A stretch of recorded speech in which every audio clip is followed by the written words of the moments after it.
Welcome back, everyone, to our Patreon exclusive. Is this bonus content?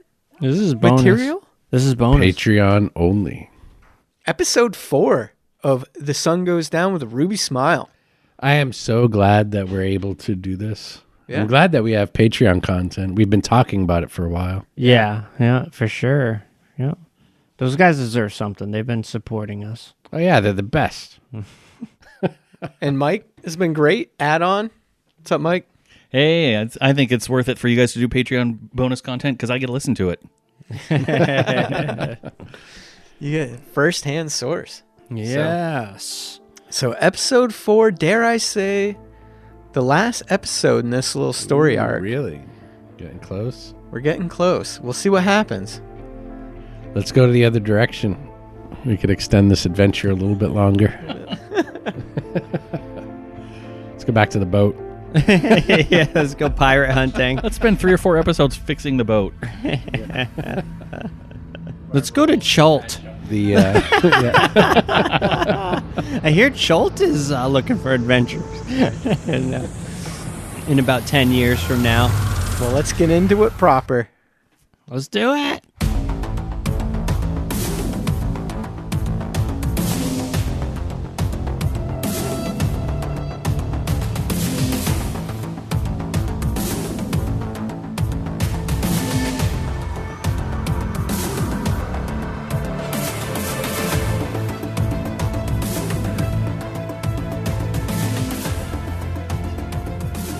All right. We need a recap. For Let's do a people. quick recap. We investigated some cabins. Yep. Found lots of gold. Yuri did. So from the beginning, you guys left Boulder's Gate now probably about 11 days ago. Went to Athkatla, got your iron ore. You went through the storm. You wound up at the Pinewood Logging Exports, and you found some dead bodies. Lumber exports. The Pinewood Lumber Exports, and you found some dead bodies. A whole bunch of dead bodies. Yeah. Now, yeah. We got like a Roanoke thing going on, you know? And there seems to be some ties to a religion. The Divine Bosnir. There's also ties to a little bit of a creeper who was using a spyglass. Don't fear the creeper. Yeah, I mean, most of those guys are harmless, right? Not to the woman whose underwear he stole. He did steal some underwear. That's just still an open-ended mystery. It's a victimless crime. Wow. It's true. We haven't found the body yet. Not if you only have one pair per month. You don't know. Man. He could have just bought bought those it. underwear. Innocent until proven guilty. That's true. You guys gonna start shitting on the underwear that I got in my drawer? Only you can shit on the underwear that you got. I should have done an investigation. That is a Wow. universal truth. A proverb, if you will. A natty 19. I have that A bumper natty sticker. 19 proverb. Only you can Right shit off the on your rails. underwear. Oh, I saw a great bumper sticker that said, "I'm only speeding because I have to shit." We ended up finding an my orc face tent with a trap door, and You did, but before that, you did ort find the portrait that looked mysteriously like our very own Corbin Farewell. We're not letting Yeah, that that go, was huh? something. Not was gloss a little over odd. that. Yeah, it's not. I threw it in the forget- fire. We don't thinking know it was what- nothing. Yeah, he threw it in the That fire. seems like a to more cover important it up. fact than stolen underwear. But there was no fire in the fireplace. I threw it in the fireplace. In the right? There was no fireless fire. fireplace. Yeah, you threw it in the ashes Right, of the so fire it- pit. But Yeah. yes, the episode ends with Yuri. Is it Yuri or Uri? Uri, but I don't really think he cares. Flipping open the trapdoors, if you will, to the underground lair. Of the dragon. Yes, it was under a carpet of a red dragon with its wings folded open. Now, I'm wondering why the portrait of Corbin was more important than the rug with the dragon. No, I just didn't want that to be forgotten. Okay. Right. We don't know anything about Corbin's backstory. I don't know anything about Corbin. But we'll find out. Now I on the can't Natty help 19 podcast. but my brain switched from envisioning you as Christopher Walken to envisioning you as the guy that plays the Red Dragon in the Red Dragon movie. Plays the killer. It Silence switched of my the Lambs brain. Yeah. prequel. Is it the Yeah. Silence of the Lambs? I was never into those. That's don't remember with who the actor was. cannibalism, right? Yeah. Ugh, it creeps me out. I don't like that shit. Now let's go kill some creatures. Who's the guy that does the Anthony Hopkins, right? Who's the guy that does the caveman lawyer? Phil Hartman was. Phil Hartman. I think I'd like to picture your character as Phil Hartman doing an impression of Christopher Walken. Oh. I don't know who Phil Hartman is, but He's good. is he? All right. Let's do it. Let's do it. He's saying that just because he's dead. No, I liked him when he was alive. All right, so we I don't believe in. make a I don't better believe in corpse. venerating. the did dead. we? I don't think we. I'm went going to offend down all the you dead stairs folks yet, out did we? there. We just saw them. Saw the No, what now? we're The stairs We're in the- we're peering into We're just darkness. getting drunk. Yes. I'd like to go in after somebody else. Uri hears that and says, "Okay," and just starts heading down. He has Whoa! Gali he will stops. see. Gali will see the Uri and them start down this dark passageway underneath the tent, and he'll again speak the words, "Night lights," and send out his dancing lights. So- Nightlight. They come out. Normally, if you guys have ever seen this spell cast before, the lights come out in like a nice, organized array. Gollies just come like fumbling out of them, going off in every direction, and start bouncing down the stairs. Kind of like the bouncing ball for the old sing-along cartoons. Yeah, when you say nightlight, it makes me think it's like Winnie the Pooh. Like, just like, how they- Tigger bouncing around. like maybe one comes out slow, one just speeds off in the wrong direction. Oh yeah, they look like they have a mind of their own, and they're just kind of stumbling through One the of them darkness. always leaves the area. Yeah, but it comes goes back. behind us. It comes back though. Comes back, and they manage to fumble down the stairway, and it lights up a descent that goes down about 20 feet from where you guys are standing. And maybe as the last ones get to the bottom, you can see there's two pickaxes nestled near what appears to be an entrance to a hallway. The orcs were minors. They were not yet 18.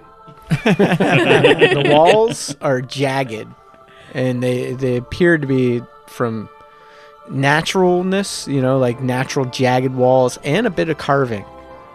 Actually, is there any way we could look at the walls where they're jagged and see if there's any particular kind of mineral or something? I don't know. Look around on the floor. What are you looking for? What kind of Evidence of maybe Yeah, if what they were they were mining? mining. Yeah, what are they mining? Yeah, sure. Give me a perception. Corbin's also curious about this. Shit. What did we both Shit. roll, a 5? We both rolled Come a 5. on. I mean, there's dim sunlight coming in from above that's shining through into this pitch black. But yeah, I mean, it just looks like natural. Where it was carved here, it was for access. So it's more of a tunnel than a mine. In this part here, yeah, you can Okay. tell there were maybe somebody squeezed through an original opening, but then they widened it and made this wooden stairway down for Okay. easy in and Okay. out access. Oh, yeah, Wick is just going to let Pyewack it out to explore. Nice. Pyewack, it spreads her little wings. I picture her like a flying squirrel. That would be awesome, but she's just She's- a mouse. Hits the warm air breeze. She's gliding around. She's a mouse with a hang glider. Okay. She's an ornery mouse. Wicca's arguing with her quite often. You'll find that Wicca, it seems like she's talking to herself a lot, but she's actually addressing Pyewacket. I also argue with that mouse. Who is the one That that you rat. brought back to the boat? What did I name? That was Pie. That was no, Pyewacket. no, Yeah. no, it wasn't. Pyewacket it is was a a mouse separate rat. that lived under my hat. It's been with me for a very long time. The mouse that I found a rat, not a mouse. I thought Pyewacket was a rat, and that you brought it to the boat, and then it always stuck with you. No, Yeah, there's some shit going on no. right now. In my forest, because I'm a druid, where I dwelled, minding my own goddamn druid business, a rat stumbled into my area. Flashback. Because I care for animals so deeply, this rat explained to me that it wanted to get back to its ship.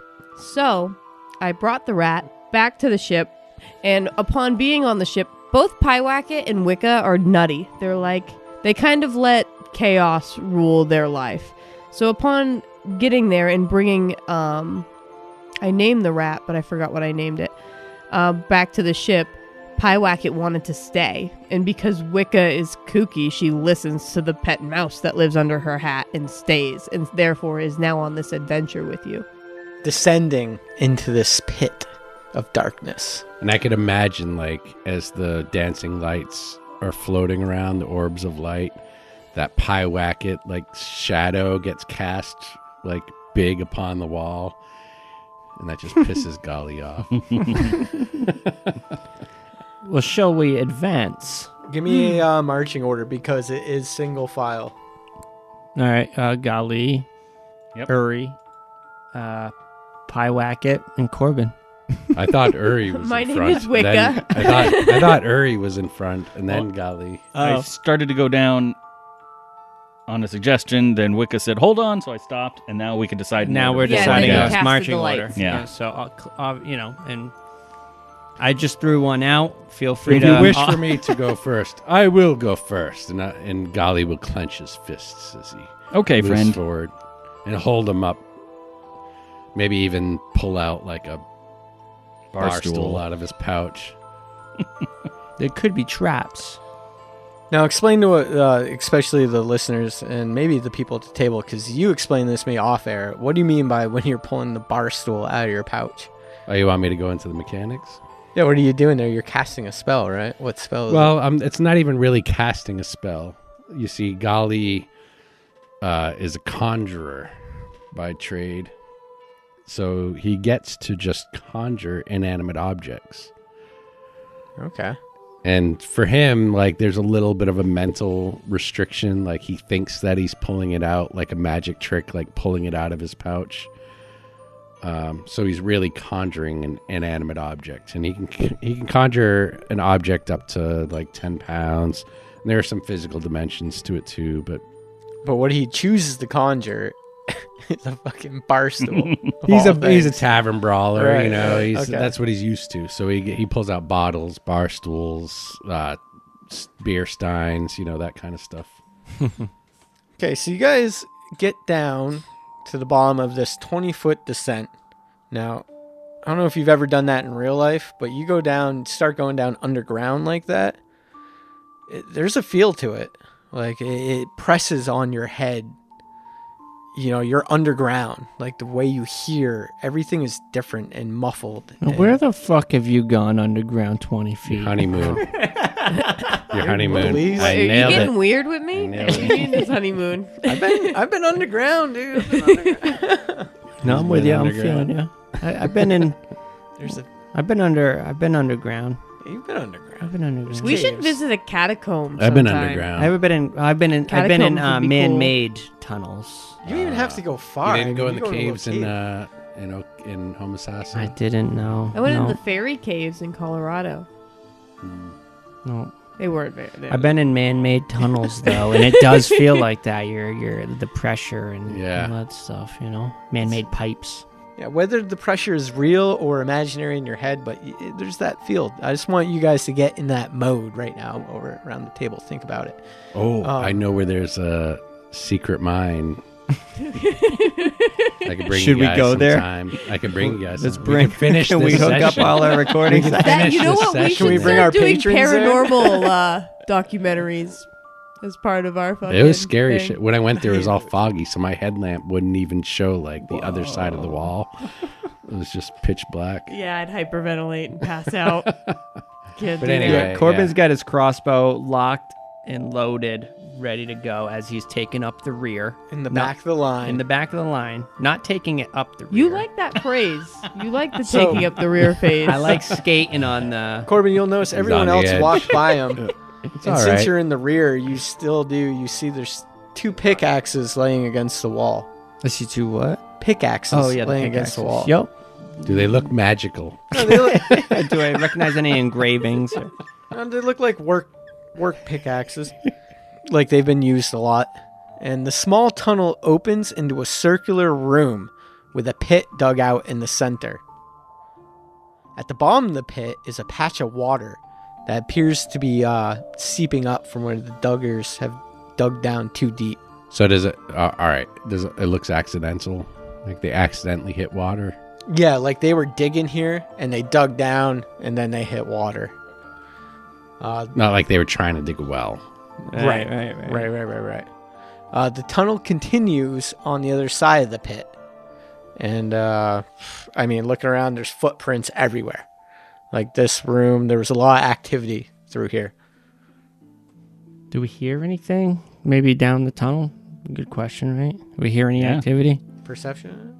I want to do a survival check as well on the tracks, see how Okay. fresh they are.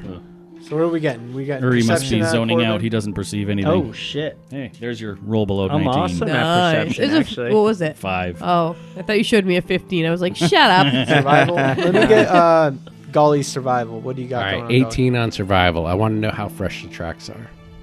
Golly? The tracks are old. Okay.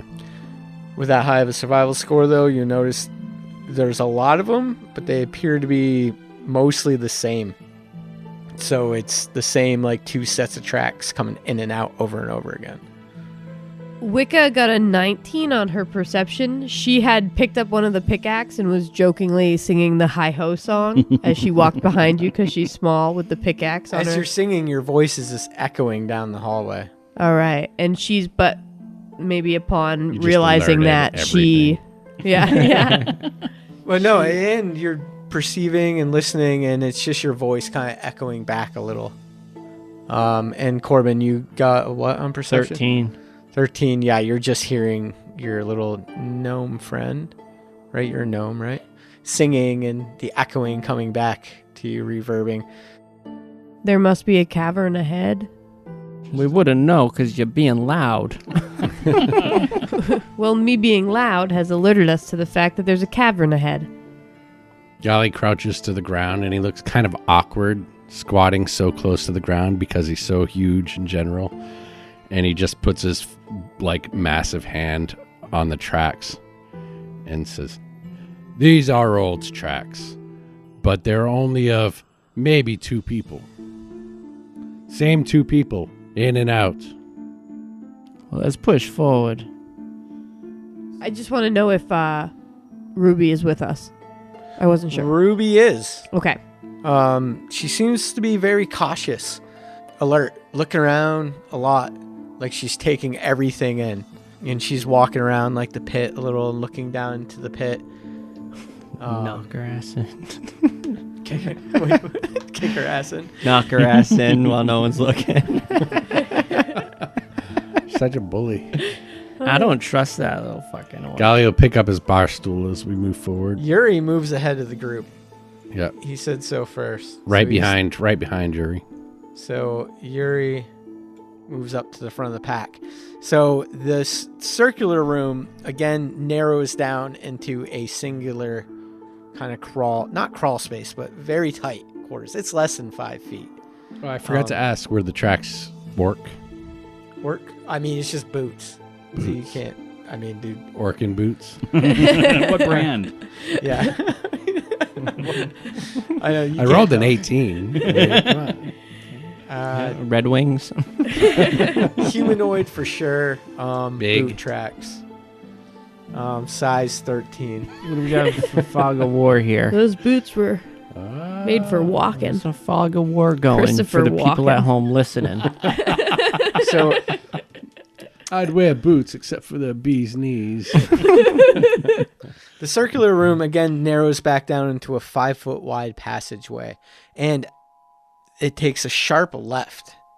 And at that corner, Yuri comes upon a dead body pinned to the wall. That trick never works. And Pinned to the wall by Ooh. a pickaxe. Shit. Right at the corner. Right at the corner, and Ruby steers clear of the corpse, kind of rushes by it, and urges the group to follow her. Past it. Yeah. Golly will squint at the corpse and just look for any holy symbols or phrases that have to do with Bosnia. because Wicca trusts Ruby so much, she's gonna do what she does. That might put her at the front of the group and maybe kind of in a vulnerable The spot, tunnel but ahead she will. continues to what appears to be like another dig site up there. Golly, you're stopping to investigate the corpse, And so is Uri. and so is Uri. I'll also have their back while they're doing X's. Would you fuck Corbin. off? What's that? Oh, an 8? 18. Natty 18. And I got a 16 modified. Natty 17. Took me a while to figure that out. Yeah, Corbin's got the crossbow aimed at the body after seeing Ruby do that. He's thinking it's a zombie. He's actually saying, "Have I ever told you the story about the 3 guys went into the dark cave?" You gotta elaborate on that. The 3 guys went in the dark cave. It turned out to be filled with zombies. Well, 2 of them didn't make it. Which ones do you want to be? The 2 that didn't make it or the one that told the story? Nailed it. Nailed it. Can I give you an inspiration? You've got 2 of them. You can put one back in the well for that. Is it a Add zombie? an inspiration to You the can put well. one back in the well for that. Ah. Took one away from the I got an extra if you. All right. So this dead body. Who was investigating the body again? What did we get for scores? Yuri and 18, 16. 16? 18 and 16. And you were specifically looking for signs of Bosnir. Yeah, anything to indicate. I was his just work. looking for the or- same that or we've follower. seen. What kind of death? What kind of body? How old? There's a note still clutched in the dead hand. Or notes. The note is covered in dried blood. Yuri, you open it up. It reads, "My little sunshine cried over the monster, and I shot her too. I'm sorry. Malvor deserves his vengeance. Deserves his vengeance for." It ends in ragged writing and blood stains. for whatever reason, the Skyrim just like exploded in my brain. I have no idea why. Golly was looking for things for Bosnir. The crossbow is lying next to him, and there's scripture written on it. It says, "Food for the hunter, life for the family." Yeah, I wouldn't know exactly what it says, but I might recognize the pattern of words or something. You as, definitely recognize the word food. Okay. yeah. And Yeah, there's certainly some food words and that- maybe family. Yeah. That's what you Yeah. gather out of it. Now, the crossbow, did it look like it belonged to the victim or was used against the Yeah. victim? No, it looked like it was the dead man's crossbow. And this body, size and everything, appears to be like the man in the drawing. That looked like Corbin. Oh Ooh. shit! Has Corbin seen this body yet, or is it too rotted away? Have I gone up to him? You're right there with him. Oh. Are you sharing anything that you've sort of discovered with Yeah, us? the note I would hand to someone, whoever's near me, but you don't read, so. I won't read. Corbin, You as have to Corbin read it walks out up, I loud. hand it to Corbin. Yeah, I'll read it. My little sunshine cried over the monster, and I shot her too. I'm sorry, Malvar deserves his vengeance for, and it ends in ragged writing and bloodstains. Malvor deserves his vengeance. My little sunshine cried over the monster, and I shot her too. Yep. Malvor deserves his vengeance. Well, sounds like something I would say. Although I would have churched it up a bit. This is a story as old as time itself. I think the monster might be an orc. And maybe this has something to do with... And he's going to, try to be subtle, but he's going to stick a big fat thumb and gesture toward Ruby. And, nod his head toward Ruby. Sort of insinuating that, this could have to do with a murder about a love between... Ruby's parents, an orc and a human. Makes sense.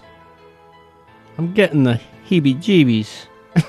So, as you guys are around this body, Wicca, you went ahead with Ruby. Yeah, I stayed with Ruby. You see there's, in the second dig site area, there's another pit, just like the first one. But this one, there's a river actually running through here.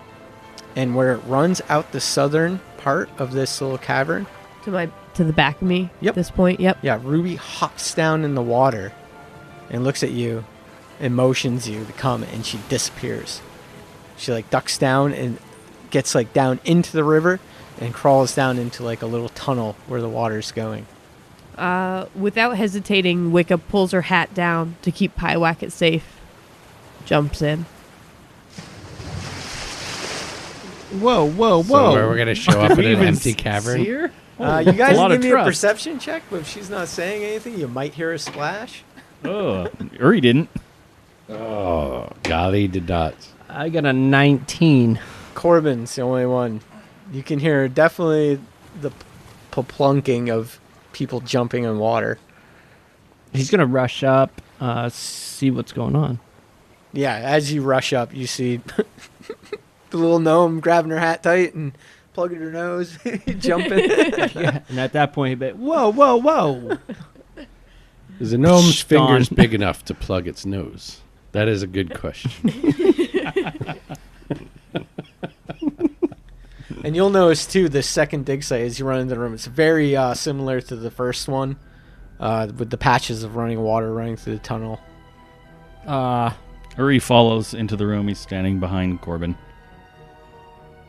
I guess Corbin will turn to look at the others and say, how long has the gnome been with the 3C shipping? I mean, can we write her off? Can we write her I off? think would know better than the rest of them that you're all fairly new, Yeah. the three of you. About a I week think or so. Corbin's been with the 3Cs the think- longest. I think at that this in point. general, they would have gathered that Wicca doesn't really give a shit about the company necessarily.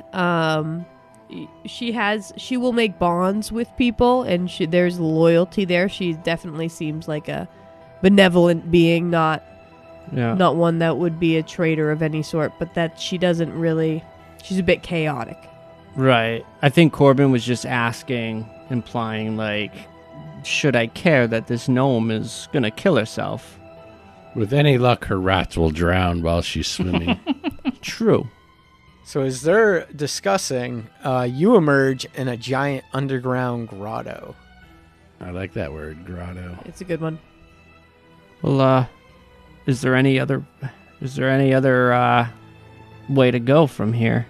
Yeah, you're looking to the north. You see the tunnel again narrows, but keeps advancing. Golly is going to just raise his eyebrows and look at the water and just wonder how the hell he's going to fit. Uri is concerned because he doesn't care about the company, but beyond his contract for this job. And he doesn't really know any of you so well, but you're closest he's got to friends, and Wicca is now missing. So he's confused because no one's jumping in after her. He just doesn't know where she went, what happened.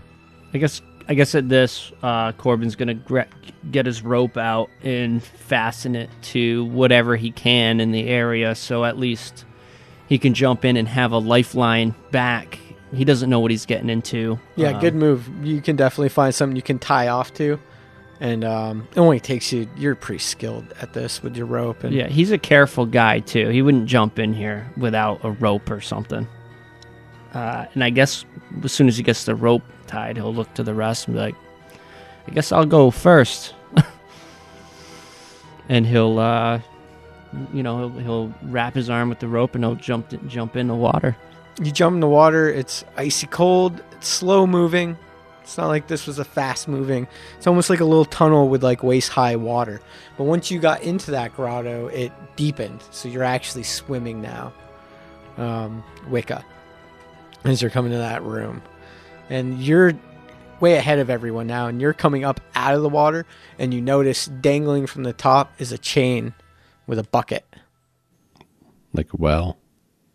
Well, so now, Corbin, you're coming into the room and seeing this as well. The rest of you are following behind. Yeah. So let's all group up together. Golly, you barely squeeze through. You're a giant beast of a man. He pulls a toilet plunger out of his pouch and gets through. I guess Corbin will get up on the dry land and just kind of be disgusted at how wet he is. Yeah, as quickly as possible, Wicca will get to dry land as well. Pyewacket is just bitching in her hat that we had to get wet. Golly will wring out his loincloth. Boy. A Uri turns his head. survival check, everyone, I guess. 15 for Corbin. That's going to do it. Corey, 18. You guys can tell that the area you are now would coincide with like the underground area of where the residency was, the 3 houses. Okay. Oh, well, like we're right below them? Not right below, but over. That's in the area way of, this went to. Yeah, Okay. the well could be in the center of everything, depending. Yeah, you guys didn't notice the well when you were out by the houses, so it was obviously off from them a little bit. Yeah. But anyways, so you see this dangling rope and bucket, and out of the water, up against the wall, are 2 corpses embracing each other. A crossbow bolt sticking out of each one of them. Are they both They ended human? each other. or- One is clearly female and one male. If you want to do a closer inspection. Oh yeah, I'll aid whoever else is doing. I the will inspection. take a look. During the inspection, Wicca is wringing out her hat once again because it's wet, and she's arguing with Pyewacket about it. Oh, you needed a bath, Pyewacket. You needed a bath anyway. You smell. No, you smell. I guess as Corbin's hearing You this, he'll be like, dirty rat. Corbin will approach him and be like, hey, you follow a child in the water in the dark cavern. Are you trying to get yourself killed? I can swim. He'll just roll his eyes and keep wringing his clothes out. What did Uri find on his? Did you want a perception or an investigation? Investigation. Please. 18. 18. All right, one was clearly female, one male. On closer inspection, you can tell the male was not human, but orc. Oh, Ooh, Orcish. Mom and Dad. golly just nods wisely. This confirms his suspicion. And as you look at the crossbow bolts that are stuck in them, the one in the orc says, "And thus Bosnir smote the bile and bilge, casting them from their thrones with his stout bolts." That is a long crossbow What the fuck bolt. did you just say? And thus Bosnir smote the bile and bilge, casting them from their thrones with his stout bolts. It's a scripture that's written on the bolt. You guys don't really need to remember it. It's just flavor. Yeah. And the scripture written on the bolt in the female says, "She goes down with a ruby smile.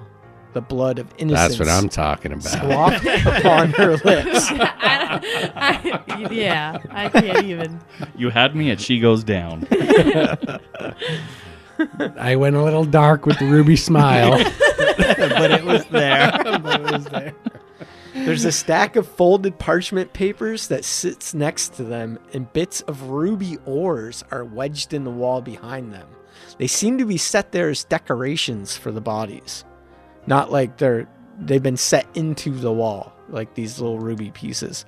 And there's a makeshift bed of grass and fabric in the room as well, off in the corner. And the stack of parchment paper is writings. Most of them are love notes from a young woman named Sunny to a half-orc named Rogar.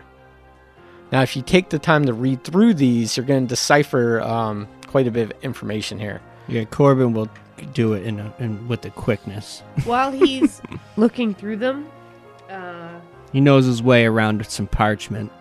Let's because Wicca suspects that these might be Ruby's. It's possible that these are Ruby's parents. She's gonna start removing the rubies from the wall. Oh, no. As soon as you touch them, Ruby gets pissed. Really? Starts with the growling.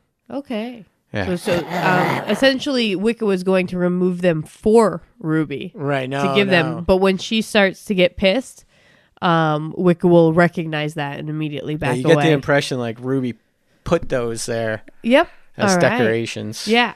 What was in this room besides the bodies? What was scattered about? So you got the 2 bodies. So if you're looking at the map there, you can see the little blood stain area. That's Yep. where the bodies are. Down to the southern part of the grotto, there's a makeshift bed, like made of grass. Okay. So it looks like a little sleeping area. Oh. So Maybe that's where- nest. Yeah, Or maybe where Ruby's, Ruby's been I'm living. thinking it's where Ruby's been living. I think Ruby's living in the tower. So, first off, when you guys start going through these parchment papers, you'll notice there's pictures and writings describing the pictures in Orcish. They're almost like flashcards. So one says like flower, ox, boat, simple things like that. So it's like you would be teaching somebody how to read and This write. actually really raises Golly's eyebrow. Yeah, he loves pictures, so He loves pictures, and it looks like this may even be able to teach him to read. So he might be able to garner more from his spell books. I'm just going to give you a general, like what you gather going through all the letters and writings is that Sunny Rumrick, being the creative, young, and beautiful artist that she was, managed to draw the attention of this half-orc, Rogar. They eloped in secret, and Sunny got pregnant. To save herself from the hate of her traditional family, she lied, saying the baby's father was one of the ship hands who docked while picking up lumber. With the elf, Mr. Brightloam's help, Sunny gave birth to twin baby girls, and with Mr. Brightloam's knowledge of salves and ointments was able to hide the fact that they were half-orcs, and at that, coming from the bed, you hear a faint moan, and Ruby rushes over, and you see another small, green-skinned child lying in the bed, and Ruby starts shaking her gently. Clem! Clem, wake up! Wake up, Clem! Wake up! If they're half-orcs, it makes sense that there'd be two of them. One might be dead. I mean, you know, two halves.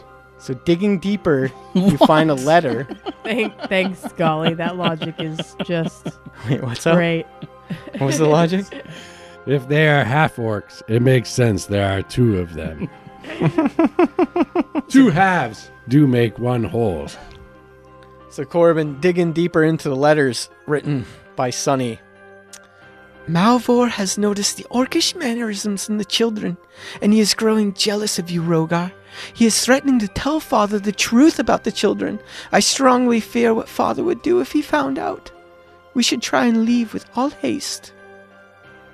And you also find a letter written in Rogar's writing detailing a plan to leave with Sunny and Monroe Lent to Waterdeep. There they could all start a new life together with the children. It also includes an eye-widening detail about Argon Dodd, that he had been hiding this ruby mine from the Sylvain estates since they discovered it. That in fact Argon was ready to retire and had already sent a fortune back to his home country. It also says that Argon had sent word to the Sylvains that the camp had gone bankrupt and was in the process of shutting down. So Golly's actually just going to pocket the flashcards. He's going to take those and stick them in a pouch on his bandolier. He wants to learn how to read. Wicca is going to go to the other orc child. Okay, what's everyone else doing? Any questions? Did all that come out clear enough? I think so. Is it clear to us who Malvor is? Because I'm not quite sure. Yeah, the Malvor thing is... would so the dead half-orc in front of you, you can surmise is Rogar. Right. Yep. Malvor was his brother. Oh. And we had information for that. Earlier, when you found the dead body in this cave, said that Malvar should have his vengeance. Right, but did we have anything to link him as the brother to the... You would, The because letters. Ruby said Malvor is growing jealous of you, Rogar. So what you had gathered is that, you know, Rogar and Sunny, who was the artist that you had found all the pictures and paintings from earlier, they had these children and were hiding the fact that they were half-orc with Mr. Brightloam, the elf's help, was like paying them up as human babies the whole time. Well, Malvor caught on and was jealous that his brother Rogar was, you know, having relations with this human woman, this cute human woman. And, Jungle fever. you know, she was starting to worry that Malvor was going to spill the beans to her father. And once that happened, you know, all hell was going to break loose. So, unless I missed it, do we know who killed do we know who killed the couple? You would suspect the father did. Okay. Yep. Because the bolt That's what I center thought. Yep. and them both have Bosnir Bosnir scripture, scriptures. Yep. which you also found in that house. Yeah, I guess Corbin would be pocketing the letters. He'll say, the 3C's shipping and freight need to know what happened here and of this ruby mine. Yeah, the fact that he was hiding that this was a ruby mine, too. They had this lumber exports operation going on with this ruby mine going on underneath it that it appears only the orcs knew about.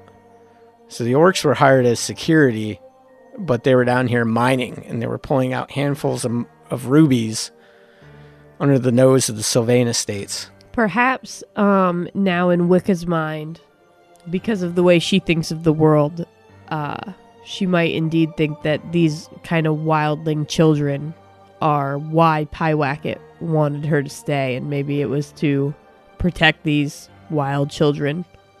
Yeah, so you ran up to the one that was in the bed. Give me a medicine check. 14? Okay. That reveals that the child is sick with a fever. And inspecting throughout the body, you notice a nasty bite on her inner thigh on the upper part of her leg that you could surmise was from one of those diseased rats. Valley says, "Thunder punch." Wicca will say, hold your thunder punch. The child is diseased. We would be doing her a service. We would be doing a service to heal her, And Ruby not is to kill her. gently stroking her hair and just saying, "Clem, clem." Is there anything that I mean, I have cure wounds, but apart from that, is there any kind of nature check, anything I could do as far as the nature of the bite? She happens to be Wicca actually happens to be familiar with rodents. Of like a cure for it? Yeah, she's Wicca's a gross little creature. She one of her spells is infestation, the poison spray, the primal savagery. She's kind of familiar with Disease. and those kind of nasty bits of nature. Yeah, I think that would fall back under medicine, right? Or nature. Yeah, one or the other. Give me a check on nature to see if you know anything, at least in the area that you could gather to cure. 13. Yeah, you would know that the red oak leaves, pulling that right out of my ass. It works for me. I like red oak Had me leaves. sold. Yeah. I was like, it's fall now. This is beautiful. The red oak leaves of the rare coniferous Sorry, coniferous. Coniferous oak. But the rare coniferous oak. Stick to the rare oak leaves. You That wanna was get working me great. a herring. Mugwort. Yeah. I have newt. Yeah, you can cure. With just a little paste, you chew it up, spit it on. Okay, so I have newt. yeah. I have newt in Mugwort, there. I have newt. Tale of rats. Oh, lizard brains, scales from a rancid sea serpent. And then I have Pyewacket. Giant's toe. I imagine the scene is pretty quiet here, with that bucket just kind of dangling in the air. And you guys are reading these notes and looking over this half-dead, half-orc child when all of a sudden the silence is broken by a faint, dull roar.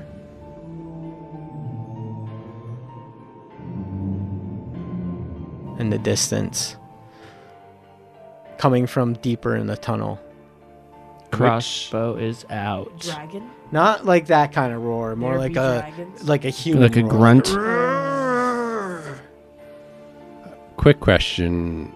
How long has it been since our morning encounter with the Mephits? 2 hours, maybe? Okay. So my mage armor is still active. Would be. Well, we can't take this ruby mine while it's occupied by anyone. We're kind of at a dead end here.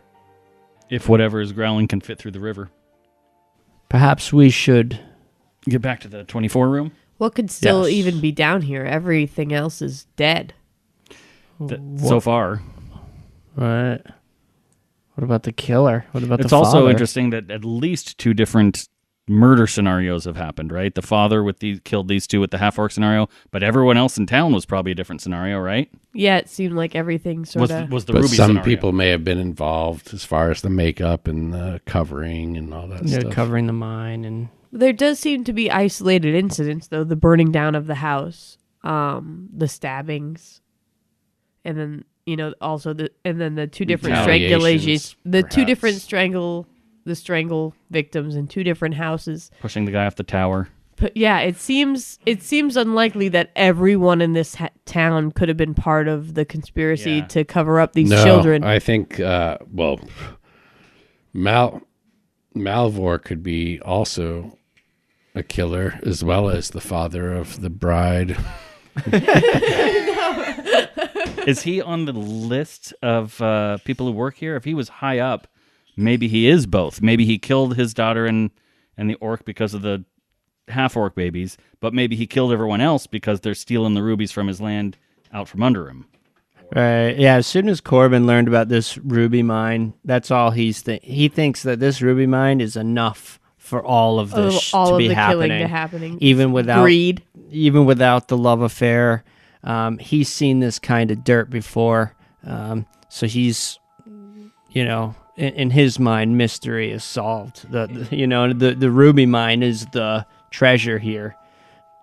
That's what he's thinking anyway. So what's your guys' move from here? You've got this half-orc child, feverish, dying in front of you. And then deeper in the cave, you hear, back the way we came?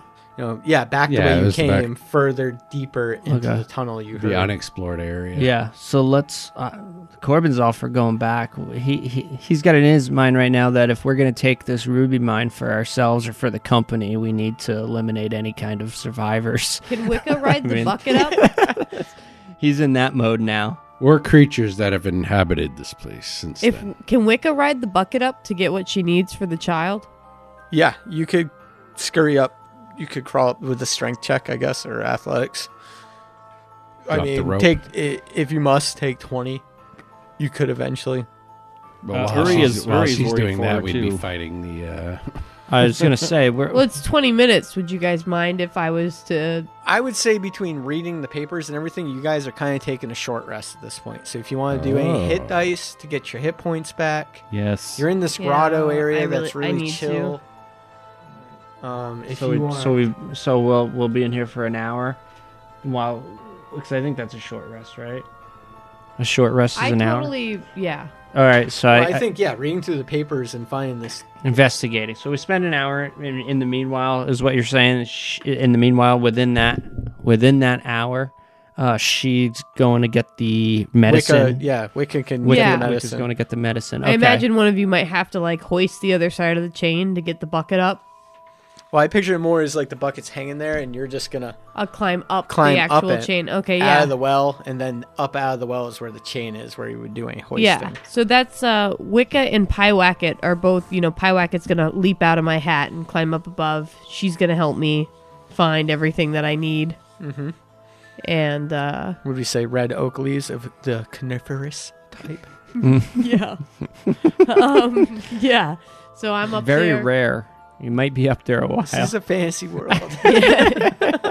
Well, I'm a druid, and I'm like, Oh, you could probably grow one real quick. yeah, you're right. So I'm gonna, You need the spores for that? yeah. So during my rest, I will forego rolling my die because I'm not resting. Okay. To maybe that makes it worth it, and I'll be able to find it. I'll forego rolling my die to save the orc child, and all. Give me a survival. No, well, what's your best one? Nature or survival? I'll give you the benefit of the doubt. Hold on, I do have advantage on certain ones. You have, alright, gnome cunning, advantage on intelligence, wisdom, and charisma. Oh, that's against magic. I'll fuck off. Alright. So, nature, what's my survival? Okay, I'll do survival. And that's a 21. Booyah. As soon as you get to the top of the well, you see the tree/shrubbery right there, Yep. right in the vicinity. That's how nature works, too. It's like the antitoxins to the toxins are normally right in Right the where you need them. right where you need them. I imagine like Wicca too wouldn't even like look for a pestle and more. She would just like chew it up, spit it into her hand. So you gather it up, head back down. Yep. I'll forgo rolling my die to do that. I'll still let I you won't get a hit rest. die of Yeah? rest if you want to take it and use it. Yeah, I'll take it. I have a quick question. Mechanically, does a wizard require a short rest or a long rest to swap out their spells? I gotta say it's a long. I mean, we can look it up. What do you want to swap out? I just need to know if I could swap out my first level spell, I my also- prepared spell, or not. Would you also let me use my natural recovery? I can choose an expended spell slot to recover during a short rest. I know that might be pushing it because I'm not really resting. You are though. Yeah. I think- Especially with that high of a score, you just went up to the top of the well and found the stuff. Took you like 5 minutes. Yep. All right. I also have the ability as a bard for Song of Rest. During a short rest, friendly creatures who can hear my performance gain additional hit points. So I guess you gain 1d6. There you go. Right. So interesting that wizards only regain their expended spell slots when you Alright, finish a I'm full long now. rest. I'm not looking for. No, I have the ability to recover a spell slot during a short rest. That's the arcane recovery. But what I'm wondering is, could I change? I haven't gotten to that point yet.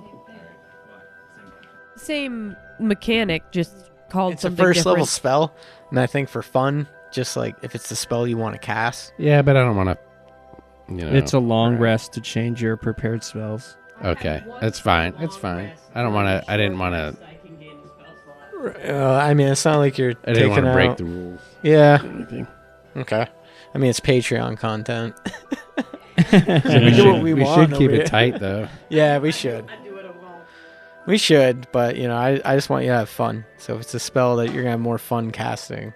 Well, shit. If we're gonna have fun, I want fireball. Can I get a fireball in my crossbow? You guys are rested up. I suppose you can leave the child here now with the medicine, and you're confident she's going to be okay for a bit.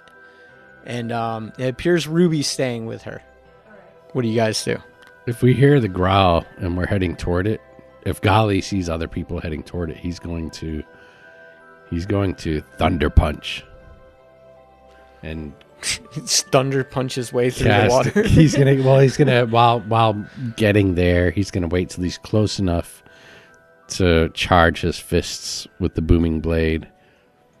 It only lasts one round, so I have to time it right, Yeah, you're a ways off. I mean, you have no idea how far away the yelling was, so you wouldn't be casting that yet. Okay, he'll be getting ready to cast it, I guess. Okay. As we move forward, I'm assuming. Did you come back we're and moving heal toward it. Clem? All right, so Uri is ready to jump in the water and pull himself with the rope back to room 24. Okay, you guys head back through the tunnel, squeeze through, back up into Area 24, the second dig site. Heading further, this is sloping down from here as you head into another 5-foot corridor, the second bend. The tunnel continues around another curve. It's very narrow, claustrophobic, single file. Ugh, Wicca's uncomfortable. She likes to be in the open. Yeah, let's progress right into this cautiously. Corbin's moving stealthily. He suggests everybody at least attempt to. Let's try to get the jump. Let's try to get the jump on whoever this is. All right, who's Whatever going first? This is. So as you guys see where it says 26, that corridor, Mm-hmm. this is still very all natural caving tunnel. Like a bit picking to like open it up some more, but it's just enough for two of you to stand next to each other. And the tunnel has led to a sheer drop off, at least 30 feet down into darkness, and you can hear rushing water. I'm assuming I grabbed my rope as we were coming out of that. I've got a rope too. That I wouldn't leave it there. Uri stands at the edge with dark vision and looks into the giant cavernous room. Yeah. We must clear the mine of critters and such. You can tell this is like a natural cave. So looking up, it goes up probably another 25, 30 feet, about as far as you guys have come down. And then plus it goes down another 20 or so feet. No Huge creatures? cavern. I mean, from what you can see from here, no. You do see the little pool in the middle where like the river's running through the area. Well, all right. So what'll it take to climb down? Does the moaning 30 feet down. The groan sounds like it's coming from down there, right? Yeah, originally it did. Let's fasten the rope. Yeah, let's do it. We're going to fasten the rope if we can find Agreed. a In place. fact, Uri suggests using multiple ropes in case we need to make a quick getaway. Oh, good call. I like this, man. So yeah, we're gonna fasten 2 ropes and climb down. Is that a climb check? 30 feet with advantage, I think, with a rope. Sounds about right. 3 checks. Is that every 10 feet a No, check? let's just do one, guys. All right. That's An advantage means you roll it twice. Twice. Roll it twice. Take the Are highest. we using acrobatics, athletics, It would be strength? I think it was the athletics, yeah, right? I think it's the strength one. I got 13. 17. Pass, we got a 14. pass, 16. pass. Okay, yeah. You guys all shimmy down pretty easily with the ropes. Now, you were talking about 2 ropes, so... I have a rope, and he had a rope that he pulled from That's the... just for a quick getaway in if case we can need two to. climb up at a time Yeah. if we need to get out of here. It is good moles are athletic. I just rolled 2 natural ones in a row. Are you climbing the rope too? 5. 2 1s followed by 2 The 5s. DM's coming down. We'll look out. Passive perceptions, boys. You guys are failing like motherfuckers Oh, there. Jesus. Oh, no. Wait. Wait. The room that's is based on what enormous. ours are. It's a natural cave, and there's a large pool in the middle with water rushing through it. Light reflecting around the room, you see, is gleaming ruby red. So I imagine your little dancing lights, you're keeping them going, Golly, and they're flashing around. You're catching little Yeah, red I'd have to eyes cast peeking them back at basically you. every minute or Right. so. It's a cantrip, though, right? Yeah, it's cantrip. It But would be. Every minute or so, Golly has to say, Night night light. Right.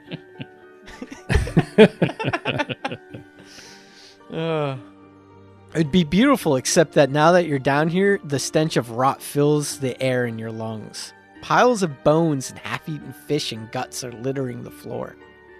I wonder if I extinguish my light, if we would not smell this rotting fish and bones. 2 different senses, golly. Wicca is walking around kind of unfazed by the stench.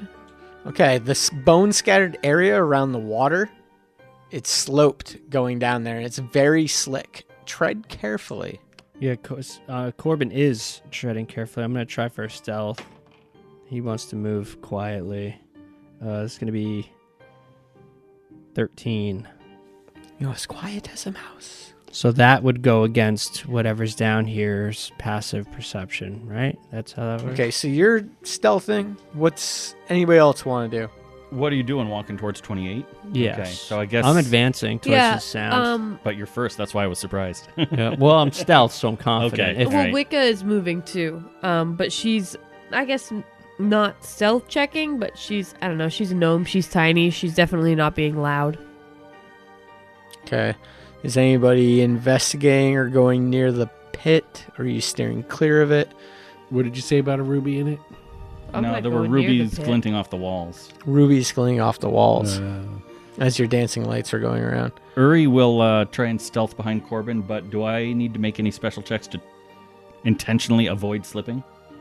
Only if you guys do notice that like going into this pit is very slick. As So you if we as walk you along the approach edges, we're pit. not on the slope. Right. Yeah. Okay. So I'm going to stealth behind him on the edge. Okay. 18. Nice. Nice and quiet. 12 on Golly's stealth. Okay, you guys are all trying to get stealthy at this point. And the Okay. water is rushing through there, so it is kind of loud in the cavernous area. Yeah, like I said, there's fish guts and it stinks. And what are you guys thinking? What do you guys think is down Wicca's here? wondering if she's hearing a menacing groan or a groan of someone in need of help or in trouble.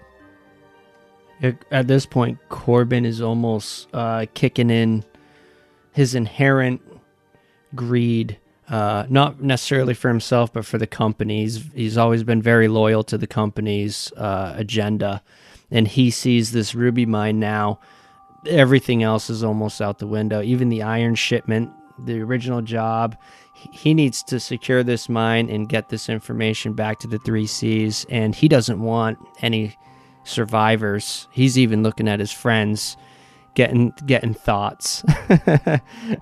Wow. But he's holding it together with his companions. But anyone else who's down here, he's thinking they gotta go.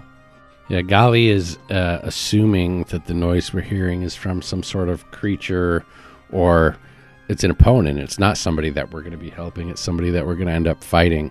And he is going to pull he's going to pull the bar stool out from his pouch and get ready to cast the thunder punch on Wicca's the bar gonna stool. sit on the bar stool. I picture this as like a spectral, like bluish white No, glowing it's a bar solid. It's It's a a fucking solid. Or it's stool. just like you're pulling It's out an like object. a wood stool. Yeah, it's a wooden stool. Okay.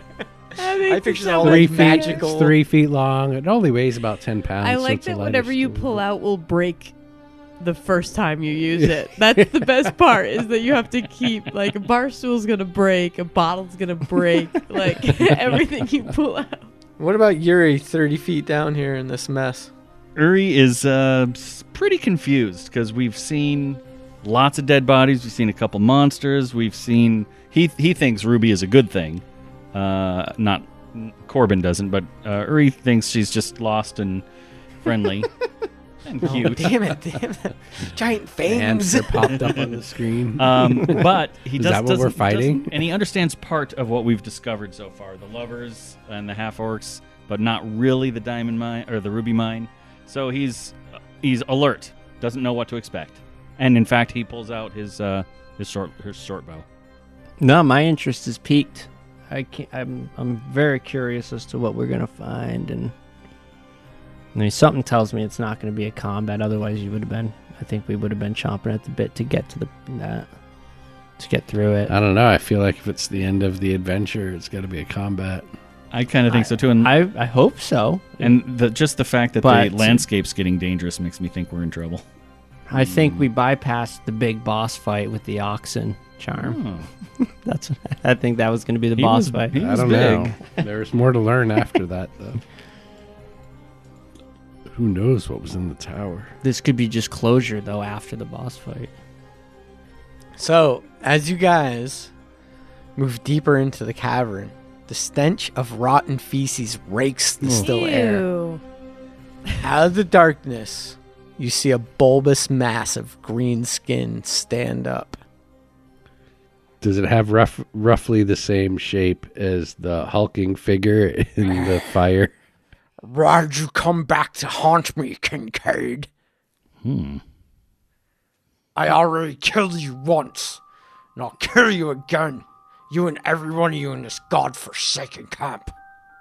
Is this cast by Sean Connery? Can we see if there's anyone else here? Drunk Sean Connery. No, you can't see it. It's pretty dark there in the corner. This humanoid figure stands up How far away exactly? about 30 feet from 30 you feet. guys. Golly whispers, "Thunderstool" on his bar stool. Oh, yeah. He's kind of growling, and you guys notice that his jowls are bulging, and he's just all kind of saggy. And as he stands up, he's got a pickaxe in one arm, and the other arm is missing. How tall is he? Probably 6.5 feet tall, green skinned, and he seems to be talking to you, Corbin, addressing you as Kincaid. I killed you once already, Kincaid. I'll fucking kill you again if I have to. Who's Hmm. that? Well, there goes our... Guy in the picture. Yeah, the guy in the picture that looks like Corbin. That's right. All right. There goes our stealth surprise round. I heard you singing as you came in. I guess Corbin at this point will... Yeah, he'll take a step forward, and he'll say, "You're talking to me all wrong. That's the wrong tone. Beautiful. Nice.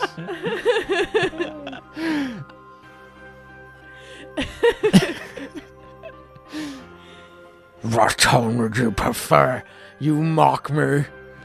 You continue to mock me from the grave. I don't know this Kincaid person. My name is Corbin Farewell. You fucking coward. You won't even admit to your own likeness. I'm gonna turn to these guys, just kind of give a halfway turn. You guys would recognize the eye. Wick, I'm about to unleash Yeah. a crossbow bolt. Wicca's gonna raise her hand to her temple and give the crazy. Yeah, there's no reason it was crazy. Yeah, so I'm going to give you guys the heads up that I'm about to unleash a crossbow bolt. Oh, Roll for initiative. It's the boss fight of the adventure. we're going live! Natty 20 for a total of 22. Oh no, where's my pen? Oh, I just rolled twice. Or you got 20 17. for a 22. Has that ever happened with us before? And we have a totally equal initiative bonus. You guys act at the same Roll time. You off. have to hold hands. All right, what do we got? Natty 20 on my Shut roll the off. fuck up. 1. Natty 1. So 22 Settled. above her 22. 22, so followed by Wicca's 22. Yeah, but we rolled off to see who went first, and he got a natural 17 20. I for got a Uri. natural 1. Yeah, and I got a 17, 14, 15, 17. So roll off.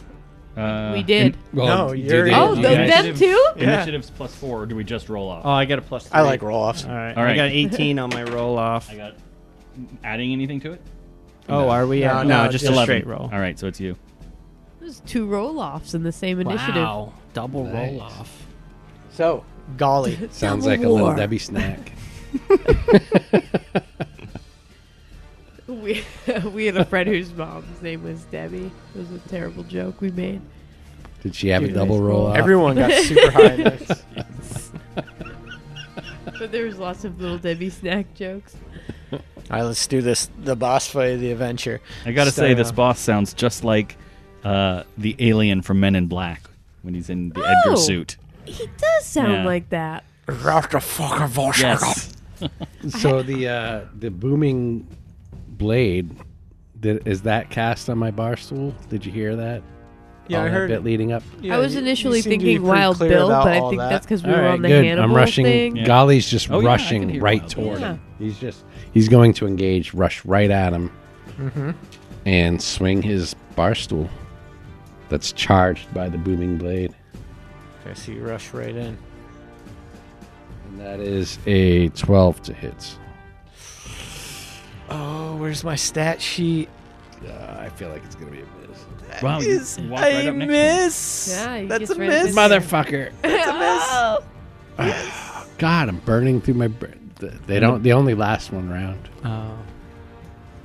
Your bar stools? The burning blades. Bar Boom- stool oh, the lasts boom- an hour. yeah. Booming So then it's Wicked, Pie I think? Wicket. Yeah, it's I Wicca's whack turn. it. So that's it for you, Golly. You I rush That's in, it. I whack it. take a swing. Yeah. Okay, Wicca. Okay. I'm going to toss an ice knife. What's your reach on that? 60 feet? Okay, you're within range. Talk me through this. How is Yeah, ice this knife one's go a little down? bit different. So I created a shard of ice. I make a ranged spell attack, and on a hit, the target takes 1d10 piercing damage. Hit or miss, the shard then explodes. So the target and each creature within 5 feet of the point where the ice exploded must succeed on a dexterity saving throw or take 2d6 cold damage. Holy shit, are you up in there? Yeah, he's up in there.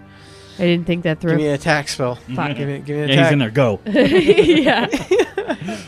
Natural 20. Right, that's a hit. So 1d10. And Chuck's got to make, or Golly's got to make a... He's going to have to do that no matter what, because when it explodes, hit or miss, the shard then explodes. Okay. So 9 damage for the piercing. What do I gotta make? A dex save? Yes. Yeah. Only him, or the creature just takes Creature it? does too. Right? Okay. Yep. Fuck. That didn't sound promising. Dex save, you said? Yes. Natty 20. Oh, yeah. 9. Oh, shit. I just fucked Golly up. 6 cold damage. It was 2d6, so on the scale of things, that wasn't like as horrible as it could have gone. Ooh, pie whacket. I'm not wearing any clothes. I picture this knife, it comes out in the shape of like a little rodent. Fucking frozen hate yolk. rats. It's got to. I mean, what else? It like hits right at the feet, explodes out. Definitely a lays little teeny into. rodent. Well, it hits him for the 9 piercing damage. Yeah. Oh yeah, Uh, it hits. And this is yeah. like a clash of the giants up there. I mean, golly, how tall are you? Like 6.5, 7, almost 7 feet. Yeah, so you 6.5 guys are like- feet. Eye to eye. You could climb same up 'em. size, I know, yeah. Huge I always hulking. imagine that when we like sleep, while we're sleeping, fucking she crawls up and sleeps on his hip. So next up is Malvor, and 6'9". So Wicca will make a face and grimace at Golly and apologize. so Golly's Malvor gonna grimace actually right the fuck back. sticks his arm around you, Golly, to go around you, and charges towards the rest of the group with his one good arm, with the pickaxe in it. There's concurred. I'll send you back to hell where you belong. And he charges up 30 feet, getting as far as he can, and then he takes a swing with that pickaxe at the little gnome. Oh, the not gnome. at Kincaid. Pissed him off with Oh. that. Just because she was closer. That's a 3 on the die. That's going to miss. Yep. It's a 3 on the die. He misses there. Well, does Golly get an attack of opportunity? He would. Ooh. Ooh. We'll take another swing You're with that bar welcome. stool. Damn it. An 8. I tried. Nice. Natty 2. And A as miss a, of opportunity. as a bonus action, he gets this skill. DC 13 charisma save or be frightened. He bellows. All of us? I'm going to say all of you. He bellows this belch. So DC 13 charisma save or be frightened for 1 round. Ooh, I think I have. Uri's Wait, frightened. A natty 19, boy. Puts it I up have to 20. advantage on intelligence, wisdom, and charisma, Okay, so you roll with advantage. but it's only against magic. Is that magic or No, fuck. it's not magic. It's a bellow. I thought so. All I right. rolled a 13, but charisma is one of my dump stats, so it's And it's 12. a My minus charisma is my dump stat too. We are not a charming group. 16 though. I rolled high. Mine's -1. So you failed. Man. Failed. So Golly and Yuri, you guys both failed. You get disadvantage on ability checks and attack rolls for 1 round. Yikes. And a disadvantage is roll dice to make the worse. Yeah. All right. I put my 13 in charisma. Corbin, you're up. Corbin, yes. Which guy am I? Blue guy? Corbin, you Brown are Green guy? guy. Brown guy? right here. No, you're the green guy. Oh, I'm the green guy. Yeah. All right. Apologies. Yeah, he's good. I'm The good. blue area on the map, guys, is difficult terrain. So Okay. if you touch that or go through it, that's where it slopes down into like the watery pit. Okay, in the watery pit altogether is difficult terrain. Right. Yeah. So move through there. You're gonna have to half speed, yada yada. Wow. But you can move along the outside of it fine. Yep. Actually, Corbin, I think Corbin's gonna. Corbin, you got the sense he's coming after you. Yeah. You look like Kincaid to him. Yeah, I'm gonna move first. Let me see. 5, 10, 15. 2 squares up into the difficult terrain. So you're like wading out into water. Yeah, I'm gonna wait out. Let's go left 1. Okay. Okay, and that should still put me within the range of That's my your crossbow. 30 feet of movement. Yep. Yeah. And I'm gonna So Kincaid taking the bold move of Kincaid. Corbin. Corbin. Yes. You look I'm like becoming Kincaid. someone. Becoming this guy. Sorry, in my eyes, the eyes of the NPC.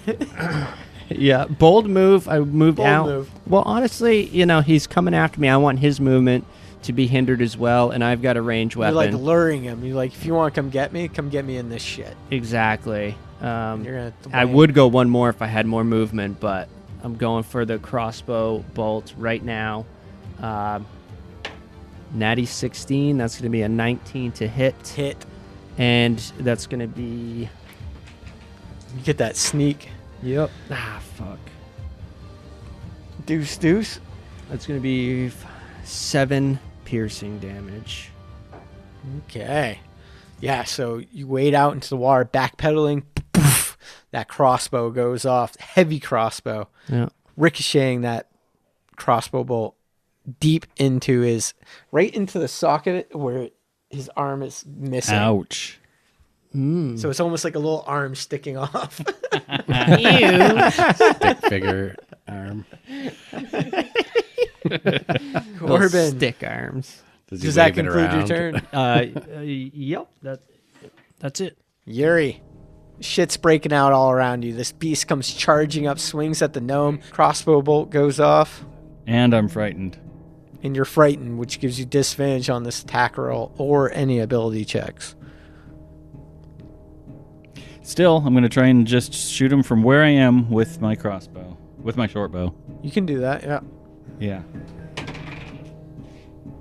Natty 19, which I'm about to lose because I'm at Well disadvantage. Crit chart? Oh no. Oh, no. Any Sad. bonuses? What? What's your bonus? I'm looking. +5? Okay. It is +5, so 13. That is All a right. hit. That is the armor class. 1d6 plus 3. 9. 9 damage. Boom. You guys with your ranged attacks. And as a bonus action, I'm not going to move, but as a bonus action, we'll get some bardic inspiration. I think Uri realizes that Malvor is kind of heading towards Corbin, so he's going to direct this at Corbin. Coward, you run from me. That does conclude my turn. I'd fuck me. You had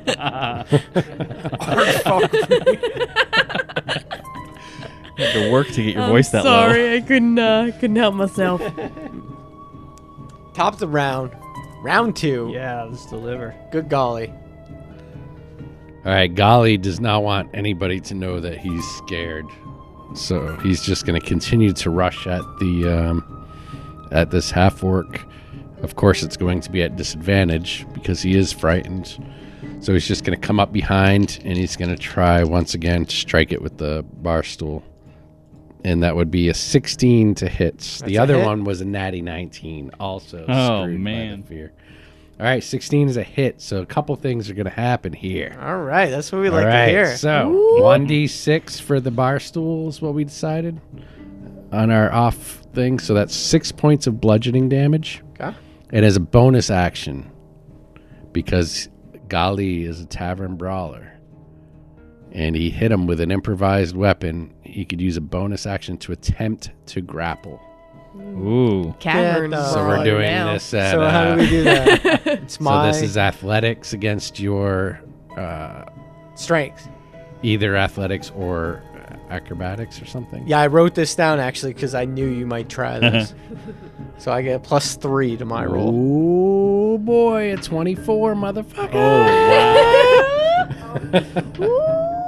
No, I got an 8.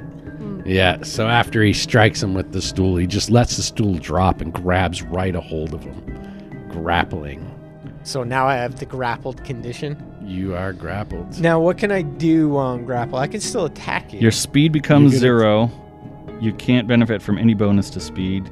The condition ends if the grappler is incapacitated, or it also ends if any effect removes the grapple. Okay. So he's pissed because now we can't So get he can attack at me, but not at right. Corbin. Corbin. Kincaid is Paid, right. The one he wants. Okay. Does that end your turn? That ends my turn. Wicca. All right, so seeing him grappled, Wicca, you'll see her shoulder kind of tense up to one ear. She cocks her head and her shoulder up, and then the other one, and her nails extend and her teeth extend. Oh, shit. Primal savagery kicks in, and she gets a little very feral when this happens. She gets excited, and she attacks while it's grappled. Golly tenses up, tries to make sure that he's holding the thing toward her and not going to be the one that gets clawed up. Ugh, miss. That's going to be an 8. No. Use an inspiration. Yeah, we've got Oh, 2. yeah. Grapple, let's do it, let's do it. the old grapples get Oh, yeah, you advantage or not? Anyway? Against grappled, a grapple uh, target. You still got grappled up? It Doesn't doesn't say say it in it. here, but this All might right. not be Oh. the full description. Is it? It would make sense if Golly's fucking holding him fast for me. I It should does be make able to sense. rip I'm into just him. hoping you don't. I'm imagining Golly 'Cause if holding you- him kind of like this, and I've got like No. full slash mode. No, it doesn't. All right. Ah. So are you using an It's still inspiration well? I am using the inspiration well. Because that's coming right back at you guys in this one. If he lives. Natural 1. Oh, Ouch. fumble Lewski. No, Did no, you get a no, fumble it chart? wasn't fumble because the other one Right. was... The other one was Alright. better, so it's not a fumble. Nice It doesn't try. matter. I don't have any other anything DM else trying to loaded. pull some bullshit. Now Malvor is going to use a DM, the first time ever in Natty 19 history. The DM getting inspiration attack on. Is it going to be Wicca or is it going to be Golly grappling him? It's gotta be Golly. I'm going to say 1-2 is Wicca. On Wicca. All right. You poor little gnome. He sees the little small target and being the bully brute that he is. That's the one he wants. If you can't have Corbin, I wish I was a little bit taller. have his little friend. She was no friend of There's mine. a 16 hit. Yeah. Ooh. Now we get to lay the damage. Oh, crap. He's been waiting for this. Max 6-6. Wow. Oh, 2 That's gonna take her out. Oh shit. Damn. That's 12 points of No, damage. no strength bonuses there? 15 points of damage. That knocks me unconscious. Yeah. One Not enough swing not enough of to the sing. axe. Cries out, no! Dude, that was seriously double boxcars. Yeah, I actually have exactly 15 hit points. Yeah. That put me right out. So yeah, he comes around with that one good arm. Golly, grappling a one-armed orc, you know. Maybe just didn't know how to quite get him so he couldn't swing that pickaxe, and it bashes down into your little. He doesn't roll a gnome head. disadvantage or anything? No. No. 15 points. That puts you under, huh? Yeah, you guys are only second level. Yeah, that puts me out. So I imagine Wicca hits a wall in the cavern and kind of just her, as she hits it, her teeth and her nails recede back in and she becomes her more peaceful form and hits the ground. Oh, now I feel bad. No, can't feel bad. It's my job is to kill you. Corbin, you're up. All right. Upon seeing this, Corbin is going to fire another. Well, Deadly bolt. let me see. Yeah, he's gonna fire again. Natty 19. nice. Break out the crit Can't chart, make that boys. shit up. Well, yeah, you can. Yeah, we could literally make it can up, but we make it didn't. up. We didn't make that Take a up. picture. That's why we need a video recorder. Right? We should just record all the rolls. So, what is it? Another D20 roll, right? For a It is ranging? another D20 Oh roll. man, I like Wicca.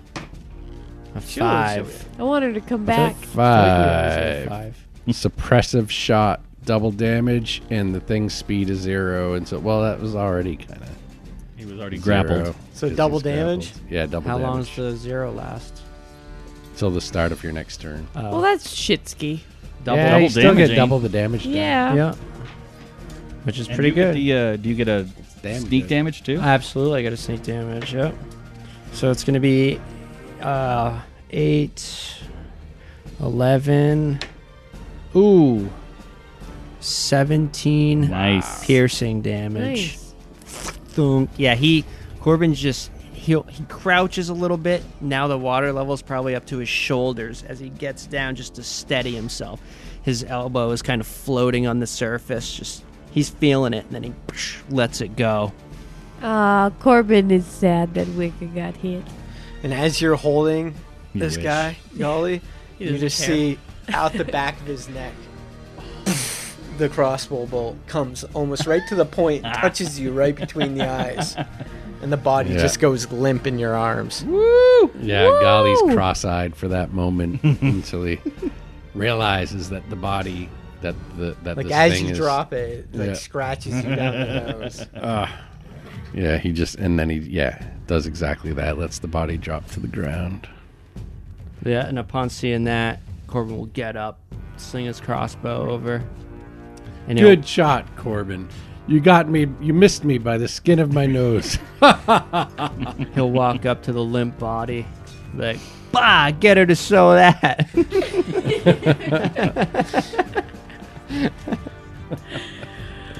So you guys have a dying gnome. Yeah. What can you guys do for this? I can. Does she have to do a death save first? Oh, no, if he can. If he can get it. heal, If you in can- I've got a healing turn. word. Before If her in turn, yeah. Right. yeah, healing word will bring her up. All right, so you get a D4 plus 1.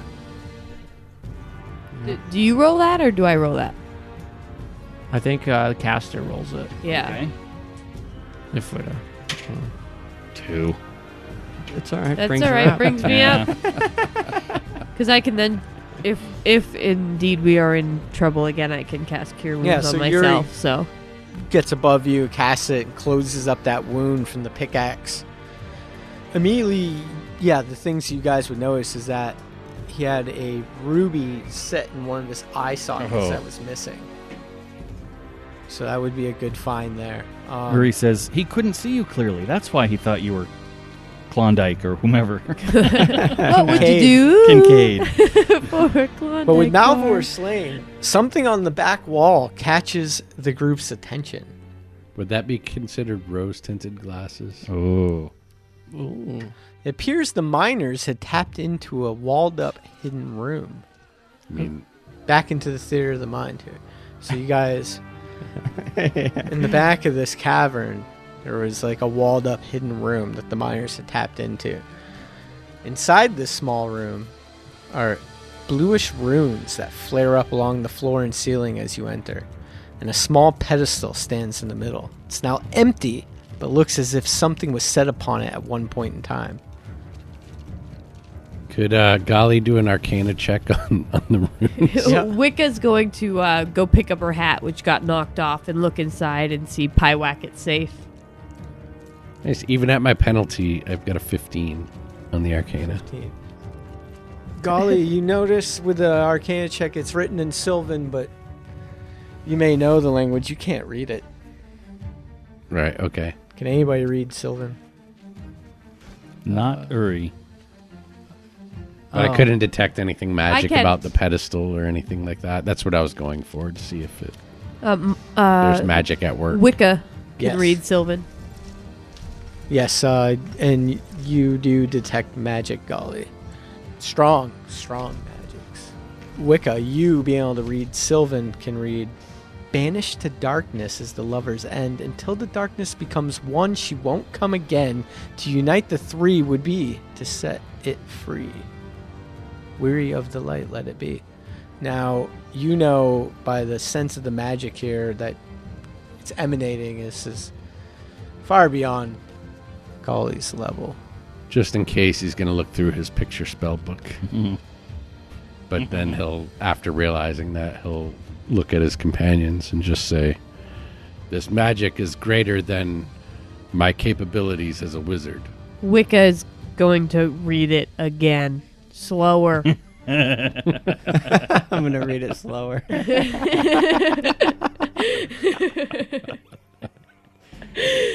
Banished to darkness is the lover's end. Until the darkness becomes one, she won't come again. To unite the three would be to set it free, weary of the light that let it be. Well, Corbin's going to unite the three. See what happens. What do I got to roll? Roll a unite check. Corbin's going to look at everything, look at this room, magic was detected. He's going to look, what was there, a pedestal in the center of it?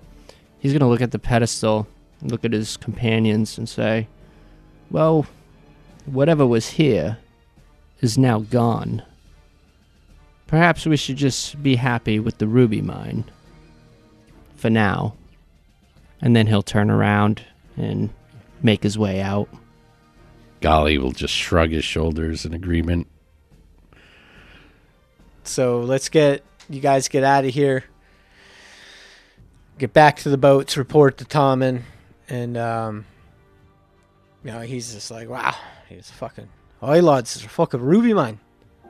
On the way out, can we assume we grabbed the 2 orc children? Oh, yeah. What do you got here? Some sick children? Zig's gonna be beside himself with this find.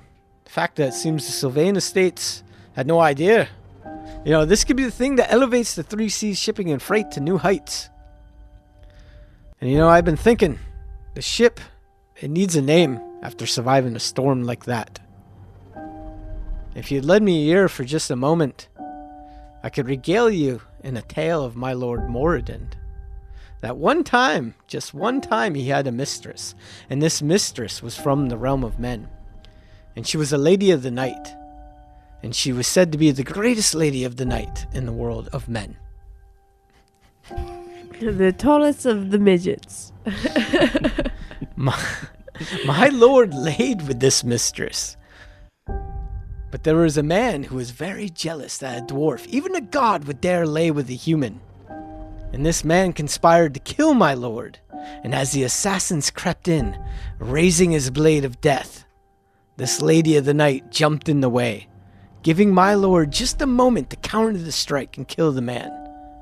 Now, much like this boat, the lady of the night, she had no name.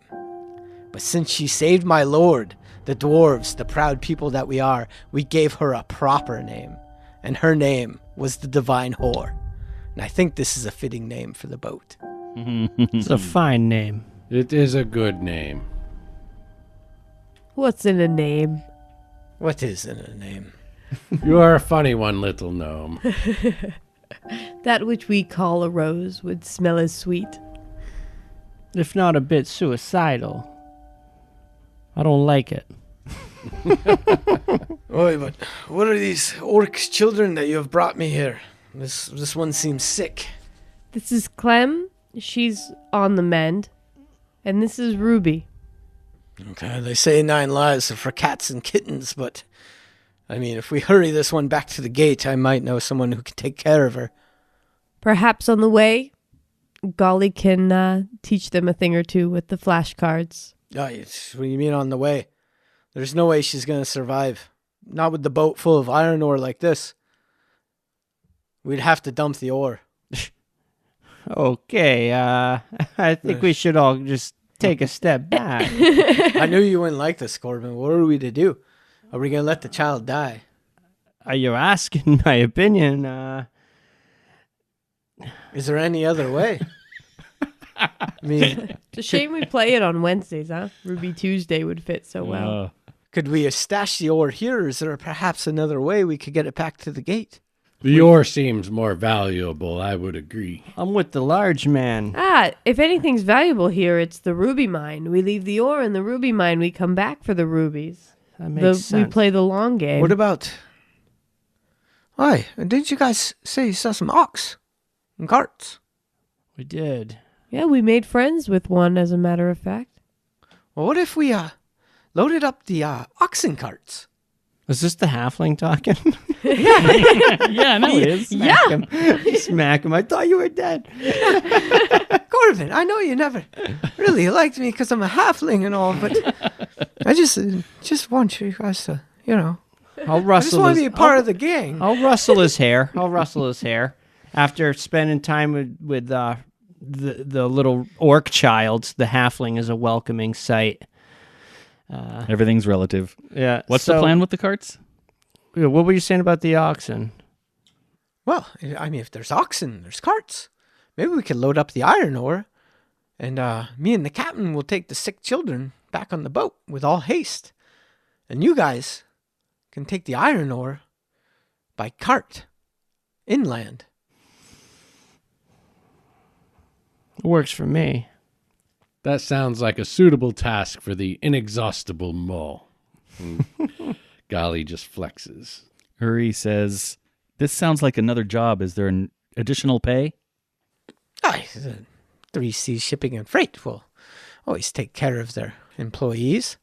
Then I'm up for the challenge. And on the way, I could tell you how I became such a great wizard. Through all the festivities, Corbin's going to approach the captain, and he's going to ask, "What do you know of Klondike?" character? What was his Clem. Or no. Not I would do Klondike. I would do anything for him. I would do anything for the guy. I would do anything. I would do anything for a Klondike. Corbin's going to approach. Kincaid, yeah. Corbin's going to approach the captain. He's going to say quietly. He's going to say, What do you know of Kincaid character?" If I remember right, he was part of the logging expedition here. Follower of Bosnir. Yeah, isn't that right, Boz? Isn't that a coincidence?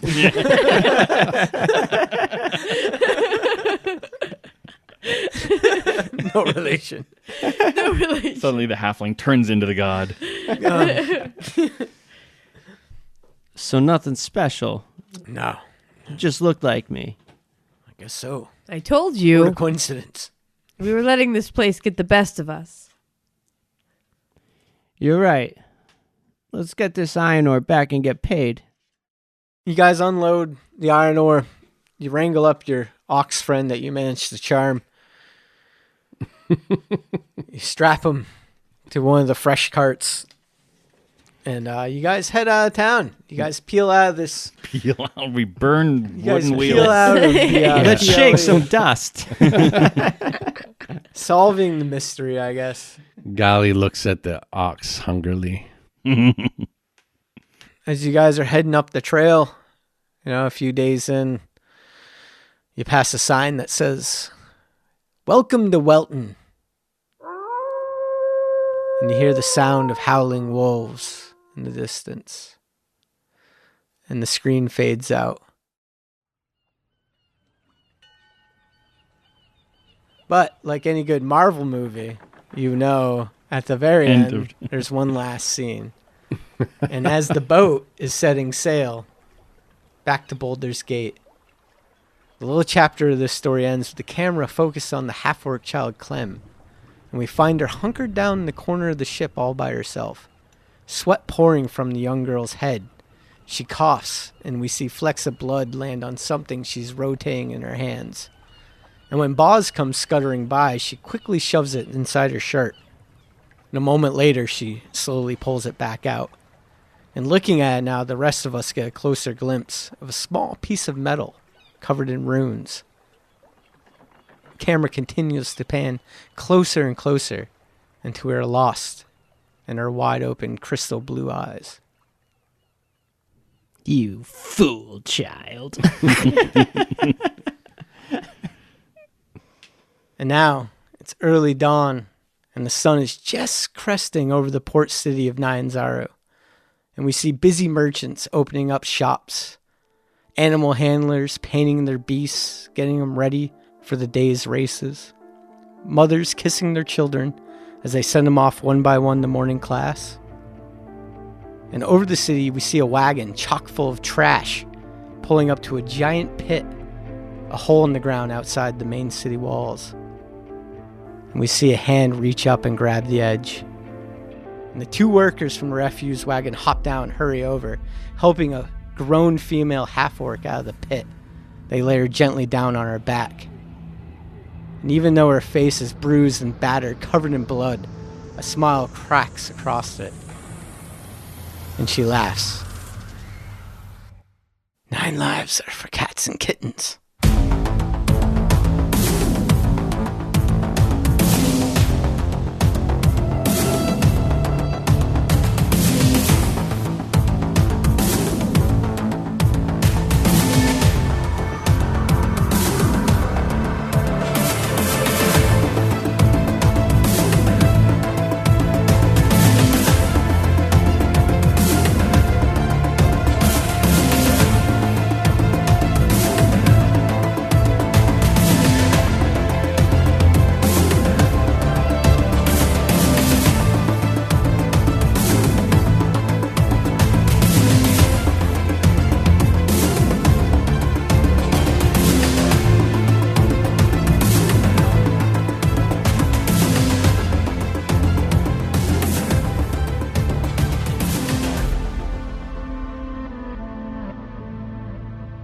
You're taken back to the first time you've ever seen a sight like this.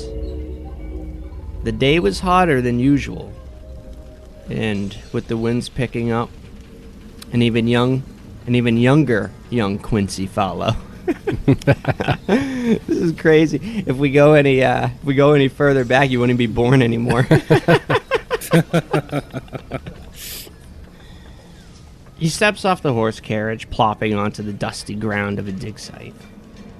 The glare of the high noon sun was enough to kill an ill-prepared man, and the building winds carried the dust into every crack and crevice. Do not run off, Quincy. There is no telling if this storm is passing or if the worst is yet to come. It was the stern voice of your father, Edmund.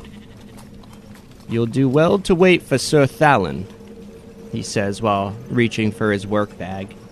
Thalon Triss was the tutor hired by your father. 2 men approach, and like almost everyone else on site, these men are covered head to toe in dig garb.